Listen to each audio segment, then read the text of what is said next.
Hundreds of Guarani indigenous people shut down one of the busiest roadways leading into Brazil's most populous city, Sao Paulo, on Tuesday morning. Indigenous members, clad in feathered headdresses with their bodies and faces painted black, clashed with Brazilian police trying to clear the highway. Using their rudimentary bows and arrows, they confronted police, who shot tear gas into the crowd of demonstrators. We are in a national protest with the original people of this territory. Today, in the name of Brazil, we are fighting for life. Here are my people, the Guarani people, fighting, saying no to the law of death, saying no to the law of destruction, saying no to the time frame. Indigenous groups from across the country have planned a week of protests outside the Congress in the capital, Brasilia. By midday on Tuesday, though, the highway was cleared and reopened. But backups persisted and progress was slow for thousands of motorists affected by the blockade. They threw a lot of arrows at the police, and we even picked up some arrows here on the road. Everything has been resolved for now, and the highway is free again. The protests were triggered by the Congress' decision to vote on a legislation, Bill 490, that stipulates an indigenous group could only have their lands recognized if they were occupying the land before 1988, the year Brazil's constitution came into effect.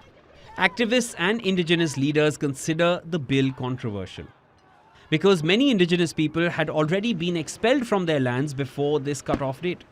The new bill will impact hundreds of territories under evaluation, besides exacerbating the problem of illegal logging and mining.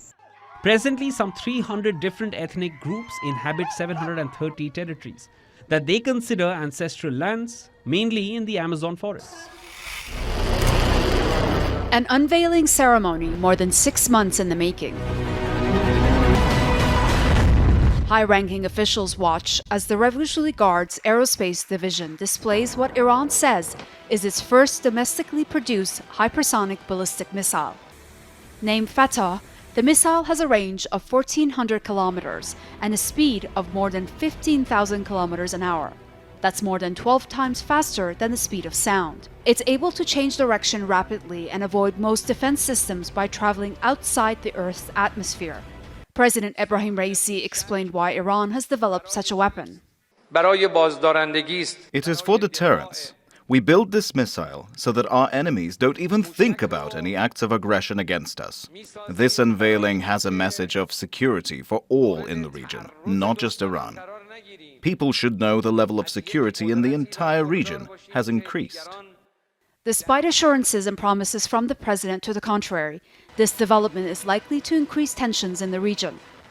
Iran's ballistic missile program has been under UN Security Council sanctions since 2006, a restriction that's due to be lifted in October as a result of the 2015 nuclear deal. That's when Iran will be allowed to buy and sell advanced missile technology. One of the most important characteristics of this missile is it can confront defense systems like that of enemies of Iran, like the US and the Zionist regime. Since they have very advanced defense systems, this could have a significant impact on the weapons the Americans are selling specially to regional countries. Iran's ballistic missile program is one of the biggest in the Middle East. It has more than 1,000 short and intermediate ballistic missiles that carry conventional warheads, but they can be converted to carry nuclear ones. That's something officials continue to maintain they're not seeking. While Iran says it has made significant gains in its defensive capabilities over the past 2 years, it's also sought to mend relations with certain countries in the Middle East, mainly Saudi Arabia and Egypt. As officials stress, the development of this hypersonic ballistic missile increases security in the entire Middle East. A nation on the brink. Crime unchecked in American cities, migrants pouring over the border, fentanyl drugs murdering American youth. What or who is behind this effort to unleash chaos on the people of the United States? So why is it happening to America? I think that there's an effort on the part of many people to take down this country, to make this country, instead of the exceptional, blessed nation that it is, to turn it into a country where it is not exceptional in any way and where America is last. And the people who want to do that are the ideologues, the people on the left that we have watched for the last several years try to destroy this nation. starting with, those protests in 2020 when they tried to burn down cities, and the mainstream media convinced us, oh, these are peaceful protests while buildings are burning down behind them. And in your opinion, how are immigration and an open southern border a part of that plan? We are no longer a sovereign nation with borders. We are nothing more than a globalist landing spot with benefits for anyone who demands that they enter. And make no mistake, I mean, we are all immigrants, and no one has a problem with that. But most of us, I would say, pretty much all of us came in legally. Our families respected the process. They swore allegiance to this nation. And now they come in, we don't even know who they are. So we don't know who's a pedophile, who's a drug dealer, who's a terrorist, MS-13 gang member, identity thief, a drunk driver who thinks he can beat his wife. And, there are many who come here to work. There are. But if we don't have the ability to distinguish, then how are we to keep American citizens safe? And that doesn't even mention the cartels and being operational at the border. So many of our kids who are graduating from school can't even read or write proficiently.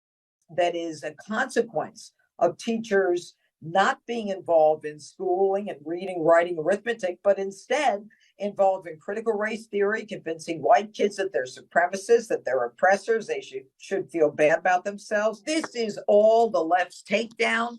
It started when Barack Obama, who was a Marxist, a student of Karl Marx, when he said that there's going to be a transformational change in America.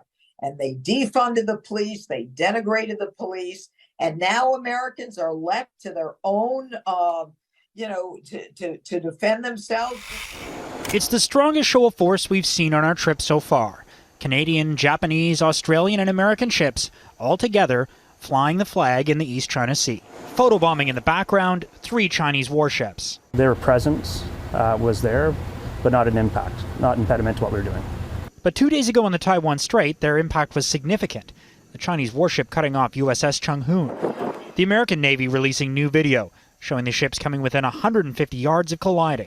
That Chinese ship, a part of the world's largest navy, estimated to have 340 warships, recently surpassing the U.S. and dwarfing the 30 ships the Canadian Navy has. The Chinese buildup and other military drills has the West concerned about a potential invasion of Taiwan across the very waters that Montreal sailed just 2 days ago.